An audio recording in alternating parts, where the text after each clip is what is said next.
بسم الله الحمد لله والصلاة والسلام على رسول الله اللهم وفقنا لما تحبه وترضاه وبعد درسك وحكو سابسيسية المسؤولية الاجتماعية أو المجتمعية مسؤولية دا بلشيد أما حلك سارا ومدى دمانتيد أما بلشيدة كسارا waa mowduuc runtii aada u ballaadhan haddii sidaa loo eego wakhtigaynu haysanaana waa 40 daqiiqo waxaan isku dayi doonaa inaan taataabto oo soo koobo qof kasta oo bulshada ka tirsan ama mujtamaca guud ahaaneedba marka la eego waxaa saaran mas-uuliyaddaasi way qaybsan tahay mar waa dadka madaxda ah iyo salaatiinta iyo علماء aqoon-yahanka dadka mufakiriinta asxaab الثaqaafa waa leadershipka bulshada dadka hogaaminaya ama maamul ha ku hogaaminayaan ama dhaqaale ha ku hogaaminayaan ama aqoon ha ku hogaaminayaan hoggaanku noocuu doono ha noqdee dadka ummadda horseedka u ah ayuu marka koowaad saaran yahay mar labaadna bulshada caadiga ah qof kasta oo ka mida mas-uuliyad baa naftiisana ka saaran tijaaha alkhayr dadka kalena ka saaran walidaalik mas-uuliyadahaasi way tiro badan yihiin laakiin hadda waxaad moodaa qaabkaynu u dhaqmaynaa inuu u badan yahay qaabkii inaga soo gaadhay gaalada siiba aragtiyadii kabitaliiska ahaa laakiin aragtidaa lafteedu inkastoo asal ahaan ay ku salaysnayd qofku inuu ka fakero un ribaxa ugu ballaadhan si uu heli lahaa profitka ugu badan siduu u samayn lahaa macaashka ugu badan siduu u samayn lahaa oo aanay xuquuq lahayn runta marka la sheego ducafada iyo bulshada inta laga taag badan yahay iyo xataa deegaanka lagu nool yahay iyo environmentka iyo waxaan oo dhan laakiin wakhtiyadan dambe waxaad moodaa inay bilaabmeen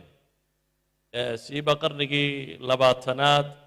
qaybihiisii dambe soo xoogasaday fikrad ay tilmaamaan oo ku sheegaan social responsibility ama corporate social responsibility CSR bulshada xuquuqda ay leedahay iyo mas-uuliyaadka saaran ama siiba dadka dhaqaalaha haysta iyo asxaabil maalka iyo waxyaabaha mas-uuliyaadka saaran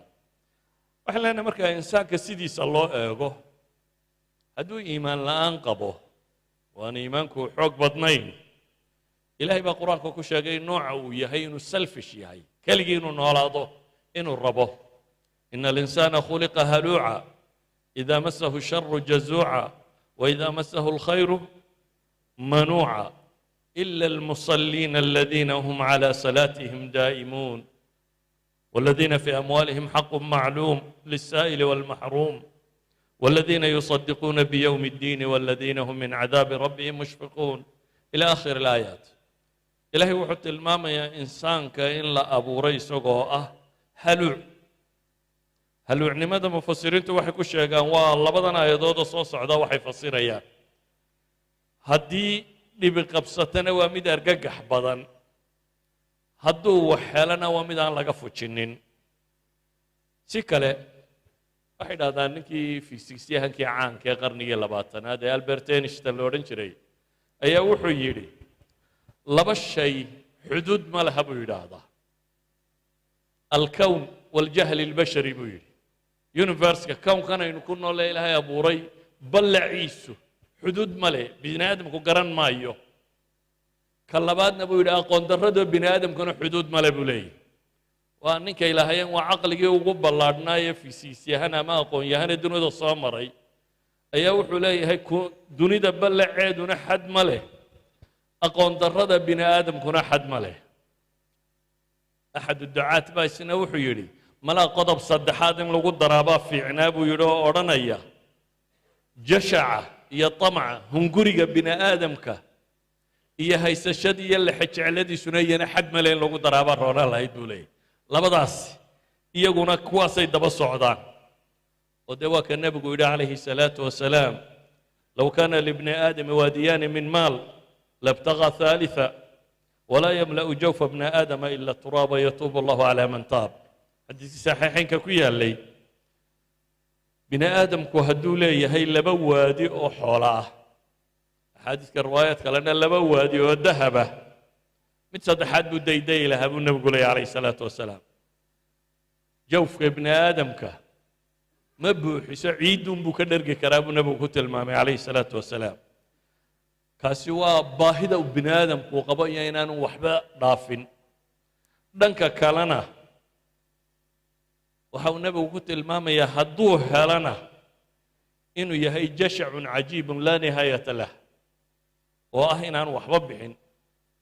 قل لو أنتم تملكون خزائن رحمة ربي إذا لامسكتم خشية الإنفاق وكان الإنسان قطورا. إلهي وحلي هدي قعنت الليدين قال لها خزندها النحريست على واحد تسن له إذن با إلهي سبحانه وتعالى إذن كو كعب صنية إنفاق إذن كو كعب صنية وكان الإنسان قطورا. بني آدم كوبا إلهي ومودل مودل كوا دبعال كوا قعنتي قوضي وبخيل وقفان وحلقفو جنين. reer galbeedku aragti bay leeyihiin akhlaaqiyaat nafciya la yidhaahdo waa akhlaaq laakiin akhlaaqdaasi waxay ku salaysantahay maxaa nafci igu jira waa utilitarian people waa madrasa nafciya maxaan anigu faa'iidayaa bay akhlaaqdani ku salaysantahay walidaalika waxay yidhaahdaan fikirka mucaasirka ee reer galbeedka ee arasiga ka warramaya waa uun aragti odhanaysa shirkadayda iyo dhaqaalahayga iyo waxayga sidee baan u qurxiyaa weji quruxle ugu yeelaa si loo arko inay tahay mid khayira ama mid insaaniya ama mid humanitarian ama mid bini aadamka u naxariisanaysa. si kale haddii loo dhigo bay yidhahdeen macnuu waxa weeyaan sidee baan u faa'iidaa iyadoo wax carqalada iga hor imanaynin. marka waxoogaagay bixinayaan bay leeyihin waxay decoration u tahay waxay weji qurxin u tahay tijaarada uu samaynayo. si kale haddaanu sii tilmaamo waxay yaqaaneen imanka falsafa loogu tilmaamo ay sheegayaan thiqat aljamhuur warida almustahlikiin sidii loo heli lahaa shirkadda ama dadkan dhaqaalaha samaynaya siday u heli lahaayeen kalsoonida dadweynaha iyo dadkan mustahlik ee waxaan isticmaalaya sidii loo raalli gelin lahaa. waxaasoo dhammi waxay leeyihin waa ahdaaf ilmunshaa industriga la wado aragtidiisa dhaqaaleed si loo hirgeliyo. walidaalika baa waxay yidhahdaan waxbixintu waa strategic charity bay yidhahdaan waa waxbixin ku salaysan istaraatiijiya lagu talagalay oo ay ugu horeyso waa enhancing business political legitimacy bay yidhahdaan baa ugu horeysa waa sidii kor loogu qaadi lahaa cidda maalqabeenka ama cidda hantida haysata ama cidda tan politicalka haysataiyo wixii la midi inay bulshada uga dhaadhiciyaan inay legitimate yihiin inay xalaal yihiin si loo qanciyo dadweynaha. waayada dambe waxaynu maqalnaa markaa in badan dad la yidhaahdo donors oo deeq bixiyayaal ay u bixiyeen inta badan iyagaa bixiya iyagaana cuna inagu waa u karinaa inagu waxa la cunayana isagaa leh cidda cunaysaana waa isaga laakiin adigu waad u xalaalaysaa waad u karisaa oo inaynu karinno ayaynu inagu ka nahay. laakiin asalku wuxuu yahay waxay yidhahdeen kabitaliska wejigiisa foosha xun leh in la qurxiyo. ama markaynu ka warramayno social responsibility-ga qofka muslimka ah ama ummadda muslimka ah waa alictimaadu calaa nafs waa dadku inuu isagu isku tashado inuu isagu dar yeelo danta guud iyo danta khaaskaaba. bulshadu ama madax ha noqoto ama mijo ha noqoto ama tujaar ha noqdaan ama fuqara ha noqdaan dadku inuu isku tashado sidii uu u awdi lahaa baahida bulsheed dhammaanteedba. walidaalika marka islaamka la eego hantida iyo caqliga iyo xoogga iyo waxaba waxaynu rumaysanay inuu ilaahay maalkiisii yihiin waatuuhum min maali illaahi aladii aataakum baa ilaahayna leeyahy waar dadka waxa wax ka siisaan xoolaha ilaahay ee uu idin siiyey xoolahan iyo dunida inaad ka shaqaynayso o dhan ilaahay baa iskale adigana ku leh bal adiga iyo waxaan leeyahan isku kiina eegayaa baa ilaahay yidhi saa isugu tasaruftaan kownkan dhammaantii iyo waxaad waddo o dhan ilaahay baa iska leh adna isagaa ku leh laakiin waxa lagu yidhi nooc min atasaruf baa lagu dhiibayaa bal waxa lagugu eegayaa sida aad u isticmaasho iyo sida aad ugu dhaqanto taas baa lagu eegaya adaaga waxaad ka bixisay bulshada ka gaadha xuquuqdaad u samaysaa ilaahay wuxuu leeyahay alam yaclamuu ana allah huwa yaqbalu tawbata can cibaadihi wayaأkhudu الsadaqaat waana allah huwa الtawaabu الraxiim ka diin ahaan bulshada xilka saaran oo inta badan aan u weecan doono dhanka dhaqaalaha tilmaami doono badh waa waajib oo diin ahaan bay waajib u yihin badhna waa mustaxab oo diin ahaan baa layna faray inaynu samayno si aynu bulshada u caawinno iyadoo lagu tiirsanayo qiyamka ama valueska ilaahay inoo dhigay ee ah naxariista iyo iskaashiga iyo wixii la halmaalo waxay ku salaysantahay nusuusta qur-aanka ilaahay leeyahy watacaawanuu cala albiri waataqwa warsamaha isku gargaarsada baa ilaahay yidhi oo ha isku gargaarsanina xumaha faman tatawaca khayran fahuwa khayru lah ilaahay wuxuu leeyahy subxaana wa tacaala ciddii khayr samaysaa ee ku tatawucda khayr buu leeyahy bale ilaahay qur-aanka wuxuu inoogu tilmaamayaa bulshada inteeda liidata haddii la taageeri waayo inay macnaheedu tahay aakhiro kuwa beeniyey calaamadda lagu yaqaano arayta aladii yukadibu biddiin fadalika aladii yadcu lyatiima walaa yaxudu cala طacaami اlmiskiin baa ilaah yidhi waa idiin sheegaa baa la leeyahy subxaana wa tacaala ka aakhiro beeniyey kii aakhiro beeniyey waxaa astaan looga dhigay waa ka naxariistu ka guurtay agoontana tuuraya masaakiinta quudintoodana aan dhiirinaynin ama se boorinaynin guud ahaan haddaba waxay leenahay si aan u dul maro uun dhammaanteed mas-uuliyad baa ina saaran kullukum raac wa kullukum mas-uulun can raciyatih dhammaanteed mas-uuliyad baa ina saaran mas-uuliyadda ayna saarane waxay ku salaysantahay bulshadu ka bulsho ahaan iyadoon waxba iskala soocin oo madax iyo maamul sare salaadiin iyo duqayti aqoon-yahan iyo waxgarad iyo laynman iyo nin suuq jooga iyo intaan iyadoon iskala soocin dhammaanteed inuu saaran yahay rafaahiyada mujtamacu ama nolol wanaagga bulsheed iyo deegaanka ilaalintii iyo horumarka ummadeed inuu dadka dhammaantood saaran yahay walidaalika waxaynu leenahay ka afraad ahaan iyo hay-ad ahaan waxa saaran ilaalinta la ilaaliyo dadka ducafada iyo masaalixdooda iyo wixii la mida kalaa bal laa tukrimuuna alyatiim walaa taxaaduuna cala طacaami اlmiskiin waxaa ilaahay inoo tilmaamayaa in badan bixintu ha dambaysee boorintu kuwa waxaysta iyo waxbixintu ha dambeeyaane xataa kaan waxaysan inay saaran tahay inuu ka qayb qaato inuu booriyo ama dhiiri geliyo ama dadka uu isku dayo inuu ku tirtirsiiyo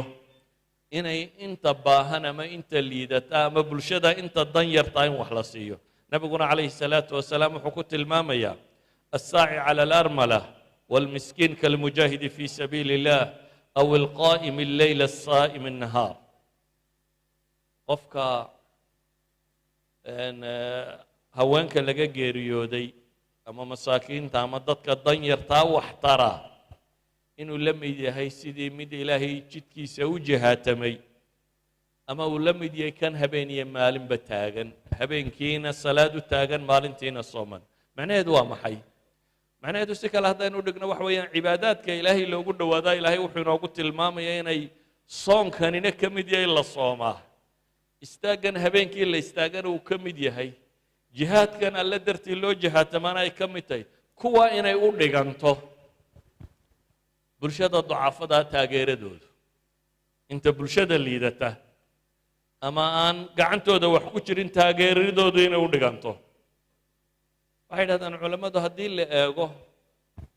socially ama bulsho ahaan xilka wada saaran wuxuu nabigu tilmaamay dadku qofku inuu leeyahay maxay sulaama kasta cudwi kasta ama xubin kastoo bini aadamka ka mida subax waa baryaba in sadaqa ku waajibtahay ama sadaqa inuu bixiyo inay tahay maxaa lagu tilmaamay sadaqaadka alla inaga rabo maalin walba inaynu bixinno laba aad u cadaalad samayso mid aad gaadhigiisa ama faraskiisa ama daabadiisa inuu fuulo ku kaalmayso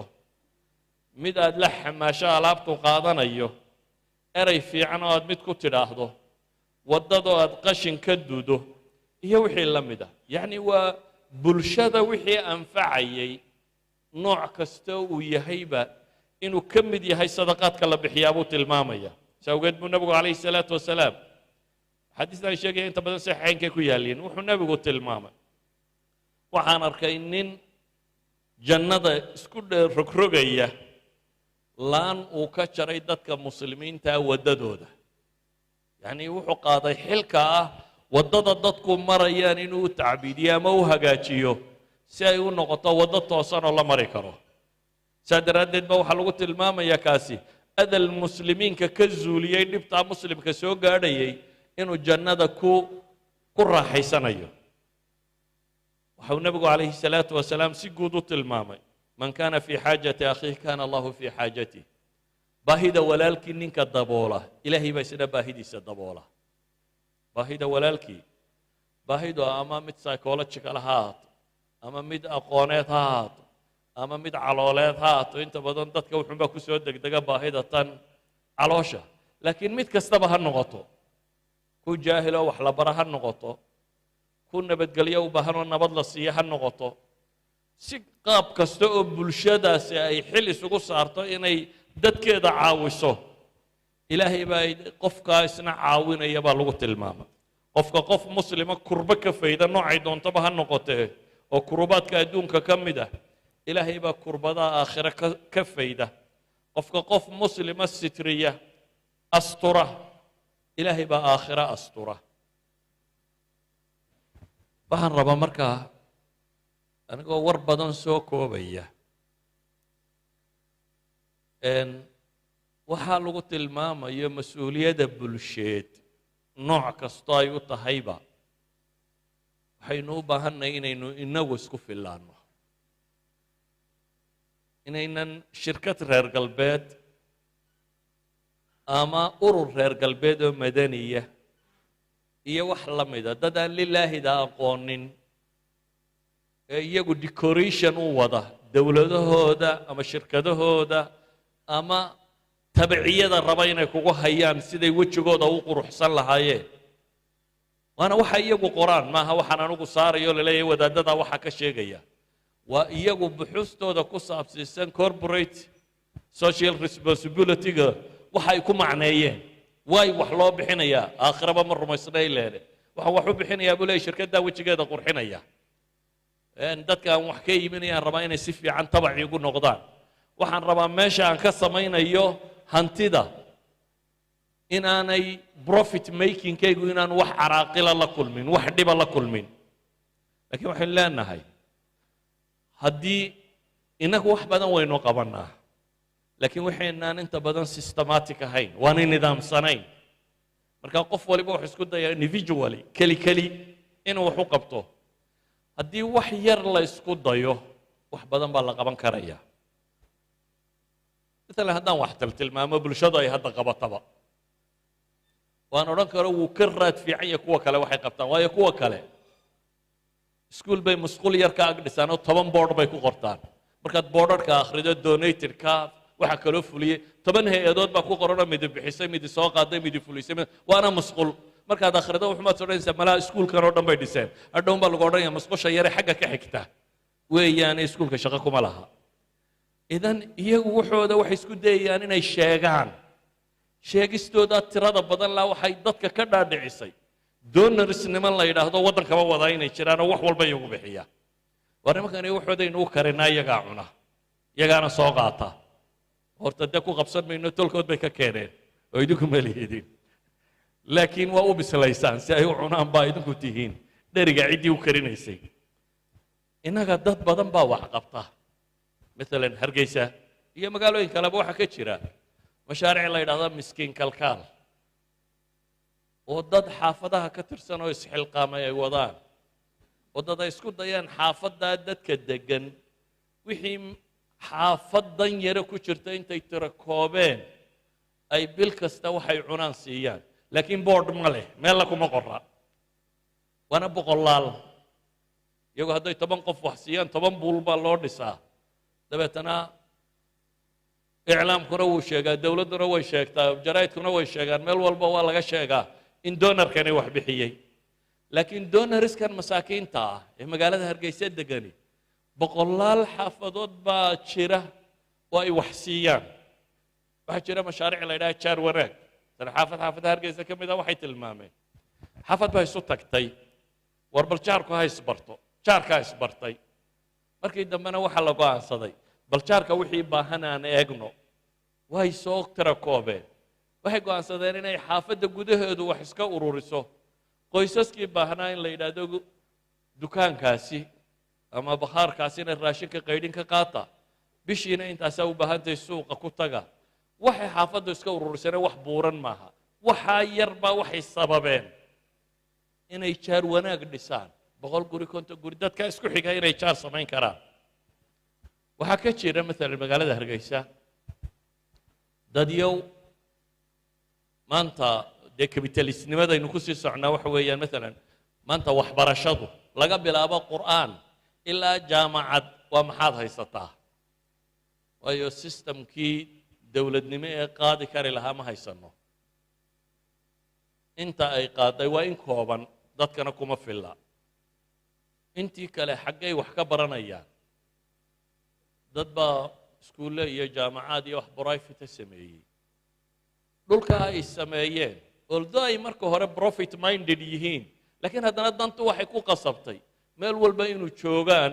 100 200 300 400 oo qof oo masaakiina wax la baro laakiin cid iclaam kuma qorto lama sheego lama yidhaahdo hargeysa 10 kun oo masaakiina wax barta maalan hal urur oo gabdho wadaan ayaa waxay wax baraan 900 oo carruur ah oo dadka danyarta hargeysa dacaladeeda degana diin la baro quraan la baro wax kale la baro cilmi la baro oo macallimiintu free tahay oo waxba laga qaadin oo la isku dayayo dadka kan sidii wax loo bari lahaa waayo maanta quraanku waa lacag dee danyarta 5 carruur haysata ee wuxuu cuni lahaa ilma aanu haynin quraan iyo iskuul iyo meel kale u geeyaa dee ma jirayso isagoo jecel babaanu awoodin waayo duruuftu maanta aad bay uga adag tahay walidalik waxaa jira maanta hargeysa dhul ka dhisan oo dhimirka ah dadyow xanuunsanayo waalan dad haya waa laga yaabaa inaad tidhaahdaan dee lacag bay u furteen qaybo lacag u furtay waa jiraan laakiin haddana kuwa lacagta u furtay qaybo ka mid ah waxay hayaan dad badan oo xanuunsanaya ay suuqa ka qaadeen dad badan oo xanuunsanaya oo ay suuqa ka qaadeen oo ay ilaaliyaan oo laga yaabaa cidda qudha ee taageertaa inay tahay odayaal isxilqaamay ama waayeel isxilqaamay ama waxoogaa culamo oo isu tagtay inaha siinayin inta taageerta maanta magaalada hargeysa waxaa laga yaabaa waddooyin badan oo ku yaalla inay bulshadu dhisatay iyagu ay jeexeen oo ay dhiseen ummadduna haddaan infrastructure jirin ma soconayso waxa ku yaalla oo u baahan inaynu in badan isu egno deegaanka iyo tijaaradu inay wada socdaan waad ku baacmushtarinaysaa waddanka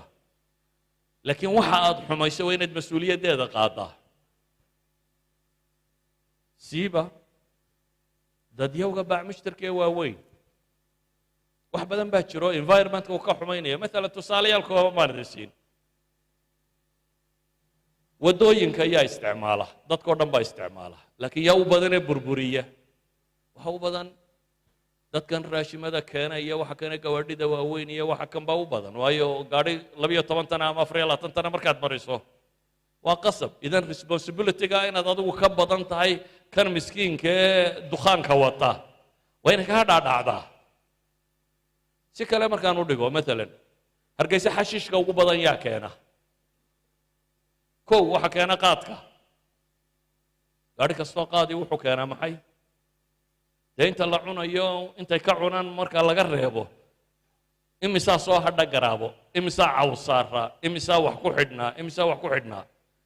idan waa tijaaro ay sameeyaan xalaal iyo xaaraan anigu kama warramayo laakiin waxaan ka warramayaa intay xumeeyeen mas-uuliyaddeeda inay qaadaan ay hagaajiyaan oo haddii magaaladoo dhan kamana warramayo islaanta yara kolayga haysata iyo masaakiinta waxaan ka warramayaa big dealeriska dadka hantida dhabta ah ka samaynaya waxa kani inay qaadaan mas-uuliyadda bulshada tan maalan waxaan tilmaami karnaa biyaha la cabo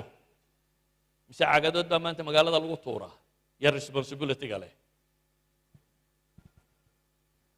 waxaan ka warrami karnaa dhismaha la dhiso imse qashinaa ka soo hadha yani waxaan tilmaamaynaa waxa weeyaan shaygu ama waajib ha kugu noqdo ama si tatawucaba u samee bulshadu adageeda iyo dhibteeda inay iyadu xallisho inaanay noqonin un dawlad waxa wax laga sugaa waa laga yaabaa dawladaha afrika ka jira sidoodaba inay iska daciif yihiin mar labaadna dadku inaanu aaminsanayn transparency-gooda oo qofku waxbaba wuu bixin laha wuxuu isleeyay de kolley iyagaa cunaya adiguba baad cuntid intuu isagu cunayo dad badan baa saa ku dacwadooda ay tahay laakiin dee badiil ma samaysaa haddaad sidaa rumaysan tahay ilan dhibta dhankaagaa deegaanka kaga wadaa dawladdana ma aaminsanid inaad waxu dhiibto marka maxay natiijada soo baxaysa ay noqonaysaa yacni social responsibility-gi yaa sida marka yaa xambaaraya waxaan leenahay dawladdii kacaankee tagtay waxyaabaha malaa samaa'i ka tagtay waxaa ka mid ahaa iskaa wuxuu qabsaday ay sheegi jirtay waa bulshadu inay iyadu isku tashato bulshadu inay iyadu wax qabsato waxaan ku soo koobi doonaa leeyahay mas-uuliyadda ijtimaaciga ama mas-uuliyadda bulsheed dawladda way saaran tahay sax laakiin waxay kaloo saaran tahay bulshadan ay gaaladu u bixisay bulshada rayidka ah ama mujtamaca kale dawladda xilkeedu wuu saarayo kama rogayno intii awooddo waa inay samaysaa hay-aadkii loogu talagalay inay la xisaabtamaan waa inay la xisaabtamaan taas iyadu system bay leedahay laakiin teennan innaga kale system ma lihin waa individualist ka wax samaynaya ka wax qabanaya shanta isu tegaysa waxoo dhami walidaalika wax muuqda arki maysid waa laga yaabaa wax inay jiraan laakiin haddana wax muuqdo weyn arki maysid reer galbeed doonariskiisa lilaahi uma samayne fashalkii ku dhacay kapitalismka ama aragtidii reer galbeed ee maalka markay fashishaan la isku dayay cadaala ijtimaaciya sidii loo noolayn lahaa ama shirkadaasi sidii aan dadku ugu kaceen bulshadu uga hor timaadeen dhib aanay ula kulanteen inay waddadeeda fudaydsato ay dadka ku boobaysay iyagu u bixiyeen wax ama waddan ha la boobo ama in yar ha la boobo ama qaaradaha dunidoo dhan ha la boobe sidii wax loo boobi lahaa ayay doonarkani wuxuu bixinayaa uu tahay inuu fudaydiyo iyadu waxay la mid tahay haddaan waxaa garanaysaan idiin tilmaamo ninka wax dabanaya muxuu sameeyaa dee laac baa loo dhigaa soo maaha dabinka markaad dhiganayso dee xayawaanku iska geli maayo waa inaad laac u dhigataa inta doonarisku bixiyaan waa laaci ay wax ku dabanayeen laakiin inagu baacidkaa ka gedisan baynu rumaysan wax waxaa ka gedisan baa inugu kalifaya oo ah inaad ilaahay rumaysan tahay inaad aakhiro waxu doonayso inaad rida allaahi rabto inaad gaadho adoon rida albashar ba helin ilaahay raalli heshiisa inaad hesho saa awgeed ilaahay qaybna wuu inugu waajibiyey oo maalan zakawaadkii oo kale waa laynagu waajibiyey si bulshada xilkeeda loo xambaaro oo laga yaabo inay gaadhayso maxay 2.5 ilaa 20% rikaaskiiyo wixii la midka ahaa qaarna boqolkiiba 2 laga qaado qaarna ilaa iyo boqolkiiba 20 laga qaado intaa ka dhaxle waxyaabo waajibaad oo sharcigu faray baa jira oo hadday systematic noqoto bulshada ka saari lahayd dhib badan oo haysata kaasi waa xuquuq waajiba xuquuq kale oo waajiba jiro kuwii qaraabada ama jaarka ama kafaaraadka waxaasoo dhamay fi shariica waa mulzam in lala yimaado qaybaa jira shareecadu ay inoo jidaysay oo muslimiintii horena ay ku soo baraadhay inagu si aynu ilownay daynu soomaalida u badannahay مثلا duwalkii islaamiga ee hore jiray social responsibility-ga ugu badan waxaa samayn jiray wixii ay odhan jireen awqaafta awqaaftu wuxuu ahaa system ah in wax lala baxo laakiin usuusha ay hadho riica ama waxa ka soo baxaya wax lagu bixiyo مثلا waxbarashadii caalamulislaami ee jaamacaadka ugu tirada badan dunida iyagu lahaayeen ee madaarista ugu waaweyn ay lahaayeen waxaasoo dhami waxay ku socdeen awqaaf wax la yidhaahdo dad tujaar ama shirkada ama xoole maalqabeena ayaa waxay sameeyeen meel dhaqaale uga soo baxoo lagu wado waqfi islaami oo waxa ka sameeyay bay sameeyeen waxay sameeyeen awqaaf dhalinyarada shaqada leh aan guursan karin loogu guuriyo waxay sameeyeen awqaaf dadka buka ee caafimaadka u baahan bib maristaano ay ku helaan meelo dhakhtarro lagu daweeyo oo daawada iyo dhakhtarkuba free yahay caalamulislaama ugu horreeyey dunida meel dhakhtar iyo daawo free ay yaaliin dowladdana may ahayn waxay ahaayeen awqaaf dad muslim oo caadi ay sameeyeen waxay lahaayeen yani xilka dowladda saaranaba wuu yaraa ولذلك baanay cashuurba la qaadi jirin waayo xilka dadweynaha qaaday baahi looma qabin in dadka hanti kale laga soo qaadee dadka tatawuc iyagoo ilaahay ugu dhowaanaya sameeyey inay baahida bulshada awdi karaan ilaa xad bay magaalooyinka qaarkood awqaaftoodu gaadhay qofka shaqaalaha weelka ka jaba meel laga siiyo inuu helo maqaaxidaad ka shaqaynaysaa koob baad jabisay waqfi baad tegaysaa koobkii jabnaa intaad geyso ku soo siiyo koob isku yaalla oo aad iskaga bixiso innaga mujtamaca soomaalidu awqaaf ma jiro bal odayadii hore soomaaliyeed baa masaajid u dhisay dhowr daarood kuwaana marar badan kuway dhaleen baaba ku habsada oo awqaafta yareeda masaajiddu lahaan jirtay waxaa laga yaabaa in lagaba fujin la'yahay nin ama naadir sheegtay ama wax la mida sheegtay mushkiladdu waxa weeyaan waxaynu systematiga ma galaan xataa inta badan shirkadaha guulaysta ama waxa guulaysta waxu badan yihiin wax nintoocsiya odaygaa shirkadda leh markuu dhinto tobankii dhexlayay unbaaba isku dila una waa baabaadaa yani waxa weeyaan nolosheenoo dhan baa systemku ka maqan yahay nolosheenoo dhan ayaa waxaa ka maqan system maanta haddaynu awqaaf la samayn karo waddada jabta waa dhisan kari laha inagoon dowlad sugin miskiinka waxbaa la siin kari lahaa bal waxaad qiyaastaa wax weyn ka kaale hargeysa maanta waxaa lagu qiyaasaa xisaayaadkan google kuu qoro 1.5 milyan iyo 1.3 iyo meelahaas ay qoraan haddii qofkiiba koob shaaha shubo maalintii 1 shilin bixiya waa imsaad u malaynaysa waa malaayiin min adolaraat يعني وقفي إسلامي كوب شاهين وكو عاونا وحو سمين لها waxbarashada dadka wax ma haysatado dhan inaynu quraanka bilaash uga dhigno waxaad meelahan dadka maqlaysaa leh quraankii baa lacag noqday oo dadkii quraankii dhigan waa dhab oo lacag buu noqday laakiin dee wadaadkuna wuu baktinaya haddaanu lacagta qaadin xaguu waxuu cuno ka helaya waxay ahayd innagu intaynu isaga kafaalo qaadna inaynu aano quraanka bilaash ku dhig wariya isagana waxaynu cuno wax la mida intaynu siino wax cuno inaynu dhahno 8 saacadood iyo 10 ba shaqee taas waxay fudaydin lahayd yani haddii bulshadu ay xilka isa saarto oo ay qaado waxaan ogay waxyaabaha yar ee ka socda afar wadaad baa wajigu diirmay siday kolba shirkadu hortaagnaayeen lahayn waayo marka lagu garto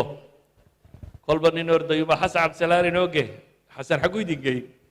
afarta shirkadood waynu idin hor ka caawin idinkaa soo qorto idhaa shirkad hebel noo raac shirkad hebel noo raac shirkad hebel noo raac dee maalin walba hadduu hortaagnaado maalinta dambe cid waxba siin mayso laakiin inuu system jiraa bay ahayd shirkadaani meel ay lacag ku shubaan haddii aanu jirin weliba iyagaan waxaan ku dhiiri gelinaya war idinkaa systemka garanayo shirkad samaystaye waqfigana hadda waa samayn karaysaan oo dadku idinkula guro dadweynaha kale ee muslimka ahi waqfigu idinkula guro oo system leh oo maanta haddaynu idhaahno labada sane soo socota waqfaynu samaynaynaa ah dadka inaynu qur-aanka bari karno bilaash lagu dhigi karo waa ku guulaysan karnaa labada sane ku xigta waxaynu samayn karnaa waxbarashada inteeda ugu badan dadka aan waxaysan inaynu bilaash uga dhigi karno waa samayn karnaa labada ku xigta waxaynu samayn karnaa dadka inta baahan ee magaalada degan in at least ramaqil xay waxay ku noolaan karaan in la siiyo in nafta lagu ilaaliyo idan waxa aan tilmaamaya waxa weeyaan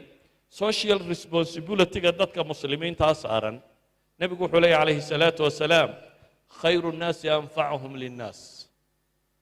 dadka waxa u khayr badan ka dadka ugu anfac badan dadka ugu anfac badan waa laga yaabaa magaalada inay idinla joogaan culamo idan anfacayo cilmuun idinku akhriyo bilaash ku akhriya konton sannadood ma sheekh dirir ma 40 sannadood buu idin akhrinayay aan yareeyaba isna yudada ka xanaaqine sodoneeyo way idinku waday soddon sano bilaash idinku waday xataa intaad tidhaahda waad bahadsantahay ummadda waxbaad bartaa yar waxaynu u baahannahay markaa waxa weeyaan nabigu calayhi salaatu wasalaam markuu leeyahy mathalu lmu'miniina fii tawaadihim wa taraaxumihim wa tacaatufihim kamathali ljasad alwaaxid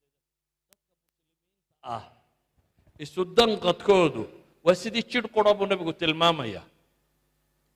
laakiin marka uu system jiro ayaa dadka la gaadhsiin karaa oo qof waliba uu wax qaadan karaa bulshada cid waliba ay qaybteeda qaadan kartaa waxaan leenahay marka ayuha alaxiba masaa'ilkan aan sheegayna waxay ku salaysan yihiin ee muslimiintii hore ay ku guulaysteen kow ilaah iyo aakhiro in dadku rumaysan inay materialista noqonin bulshadu rabu samaawaati waalardi ilaaha kownkan iska liya waxaynu wahaynoo dhan inaynu si dhaba u rumayno isla markaa aakhiro iyo xisaabtanna inuu jiro inaynu si dhaba u rumayno haddaynu taa rumayno oo rumayntu ta caqligaa uma jeeda ee ta qalbigaa baan u jeedaa waxay keensanaysaa inaan daar dheer dhisto inaan ka doorbidayo markaasi daar aakhira inaan helo inaan daar halkan ka dhisto iyadoo ay necessitygayga ka mid tahay baa laga yaabaa inaan ka doorbido inaan daar aakhira helo taasi waxay keensanaysaa bulshadu inay mas-uuliyaddeeda ijtimaaciga wada qaado wamaa anfaqtum min shayin fahuwa yukhlifu ilaahay baa inoo ballan qaaday waxaynu la baxna dhammaanteed hadduu cilmi yahay iyo hadduu xoolo yahay iyo haddii waxaynu la baxnaba inaan laynoo inoo bedelayo si fiicanna inaynu u fahmno xilka gudashadiisu inaanay masaajidkoo la galo qura ahayn dadka badh baa u fahmay cibaadaadku waxoogaa haddaad hesho ku noqnoqo xajka ama cimrada ku noqnoqo in la xajo oo la cimraysta waa fiicantay laakiin guriga kugu xiga iyadoo mid baktiyuu joogo haddaad xagga xajka u sii socoto ama hargeysa dadku qof waliba wuxuu ka odhanaya masaajid baan dhisaya war hargeysa masaajidta hadda uma baahna 500 bay ka badan yihiin inta masaajida ku yaalla ma u malaynaysaa hargeysa xaafadaan waa deganaa 7 masaajid baa hareeraha iga xigay markaasaa kii ugu dhowaa ciyaal bato waxaan sidhi warkaas kaga tag mid baan maqlay qur-aan fiican akhrinaya masaan sidhi war kaa qur-aanka wanaagsan laga akhrinaya qabo waan tegey waaba imaamkii iyo quro intuu mixraabka galay keligii qur-aanka haysta oon qofna daba taagnayn meelaan kaga xidhaan waayo oo masaajidka noocaasiya inaad dhisto iyo dadkan masaakiinta hareerahaaga jooga inaad wax siiso keebaa la qaatay yacni innaga waxay naga qaldan mafhuumka cibaadada iyo bulshada waxaynu u qabanayno dhammaanteen waxaynu ku haminaynaa nin iyo masaajid inaynu u dhisanno caqliga inay kaga wada jirtaa dhammaanteed inaynu nin iyo masaajid u dhisno laakiin khayrku meelo aad moodayso inaanu ku jirin waddadaa dadku marayo aad dhistaabaa masaajid badanoo maanta la dhisaya dhaanta waddadaa dadku marayo oo ka gaadhiga wata aan gaadhigu ka jabin oo miskiinkan lugaynaya meeshan biyuhu fadhiisanayaan gaadhi waliba biyaha ku saydhaya uu godku ka daboolmo aan biyo ku fadhiisanin oo waddadaasi hagaagto dad iyo xoolaba la mari karo ilaa innagu dad iyo xoolaba intaa yar baynu u haysanaaye dadkii xoolaha iyo gaadhigabe intuba waa kuu ducayn lahayd intaad waddadaa dhisto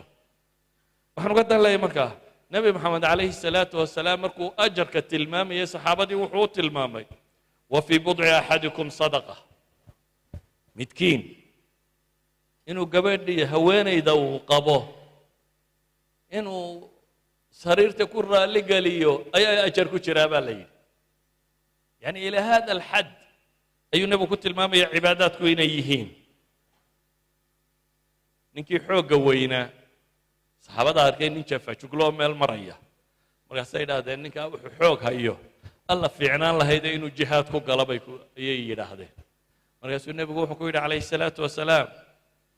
hadduu laba waayeeloo gebgaboobay ugu soo xoojinayo ama carruur yaryara uu dhalay uu ku asturayo